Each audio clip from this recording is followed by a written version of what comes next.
मुंडवा जमीन गैरव्यवहार प्रकरणी पोलिसांच्या ताब्यात असलेली शीतल तेजवानी हिला कोरेगाव पार्क या ठिकाणी असलेल्या ऑक्सफोर्ड या सोसायटीमध्ये जे आहे ते सध्या पोलीस घेऊन आलेले आहे। तिच्या घरती जी आहे ती झाडाझडती पोलिसांच्या कडून करण्यात आलेली आहे। आता सध्या आपण बघू शकतोय की शीतल तेजवानी हिला या ठिकाणी सध्या घरी घेऊन आलेले आहेत आणि 11 डिसेंबर पर्यंत खरं तर पोलीस कोठडी जी आहे ती शीतल तेजवानीला देण्यात आलेली आहे। आणि या सर्व गोष्टी सध्या आता शीतल तेजवानी तिच्या कोरेगाव पार्क या ठिकाणी राहता घरी या ठिकाणी पोलीस या ठिकाणी घेऊन आणि या सर्व घराची जी झाडाझडती करण्यात येत आहे। झाडाझडतीमधून काही इलेक्ट्रिक डिव्हाइस असतील किंवा कागदपत्रे असतील किंवा हे सर्व तपासणी जी आहे ती पोलिसांकडून या ठिकाणी करण्यात येत आहे। आपण बघू शकतो की मोठा पोलीस बंदोबस्त जो आहे तो या ठिकाणी कोरेगाव पार्क असलेल्या शीतल तेजवानीच्या घरासमोर जो तैनात करण्यात आलेला आहे।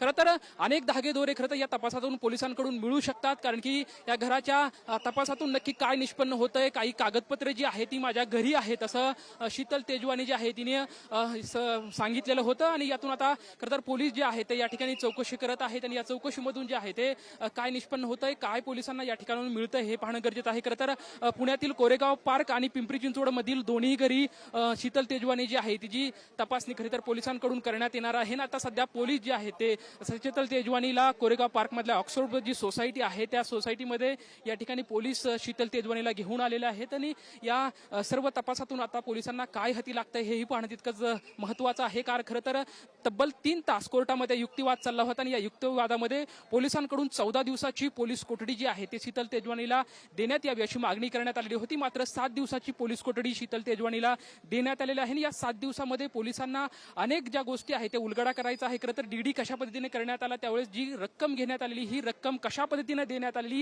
याबरोबरच या सर्व प्रकरणामध्ये कोण कोण नेते असतील किंवा कोण कोण सामील आहे हेही पाहणं महत्वाचं ठरणार आहे। मात्र सध्याच्या घडीला सध्या शीतल तेजवानीला तिच्या राहत्या घरी कोरेगाव पार्क या ठिकाणी घेऊन आलेले आहेत आणि याच्यामधून सध्या चौकशी जी आहे ते शीतल तेजवानीच्या घरचे करणार आहे। या घरामध्ये काही कागदपत्र मिळत आहेत का, इलेक्ट्रिक डिव्हाइसमध्ये काही या सर्व संदर्भातले काही पुरावे पोलिसांना मिळतात का हे पाहणं महत्वाचं आहे। सध्या पोलीस शीतल तेजवानीला घेऊन या ठिकाणी आलेले। खरं तर गेली अनेक दिवसांपासून शीतल तेजवानीतलं हे मुंडवा जमीन गैरव्यवहार प्रकरण आहे ते चर्चिलं जात आहे, ज्याच्यामध्ये पार्थ पवार यांचंही यामध्ये नाव जोडलं जातंय आणि सध्याच या सर्व प्रकरणावरती शीतल तेजवानीला घेऊन सध्या या ठिकाणी पोलीस आलेले आहेत आणि या सर्व तपासामध्ये काय निष्पन्न निघतंय हेही पाहणं महत्वाचं आहे। सध्या तरी शीतल तेजवानीला घेऊन पोलीस जे आहेत ते कोरेगाव पार्क मधल्या ही ऑक्सफोर्ड जी सोसायटी आहे त्या सोसायटीमध्ये पोलीस या ठिकाणी दाखल झालेले आहेत आणि यानंतर पिंपरी चिंचवड या ठिकाणी असलेल्या सुद्धा शीतल तेजवानीच्या घरी या ठिकाणी सुद्धा चौकशी होणार आहे। मात्र सध्या पोलीस या ठिकाणी शीतल तेजवानीला घेऊन आलेले आहेत आणि या घरामध्ये सध्या काही गोष्टी उपलब्ध होत आहेत का, काय मिळत आहेत का, इलेक्ट्रिक डिव्हाइस असतील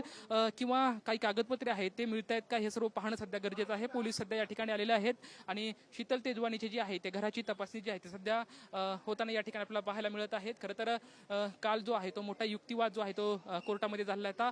परवाच शीतल तेजवानीला पोलिसांनी ताब्यात घेतलं होतं आणि काल कोर्टामध्ये शीतल तेजवानीला हजर करण्यात आले। दोन्ही वकिलांकडून जो आहे तो युक्तिवाद करण्यात आलेला होता। मात्र सध्या जी पोलीस जी आहे ते शीतल तेजवानीला ज्या कोरेगाव पार्क या घरामध्ये घेऊन आलेले आहेत आणि आता घराची झाडाझडती पोलिसांकडून करण्यात येत आहे। कॅमेरामॅन सुशांत राऊत सोबत लक्ष्मण जाधव, टीव्ही 9 मराठी, पुणे।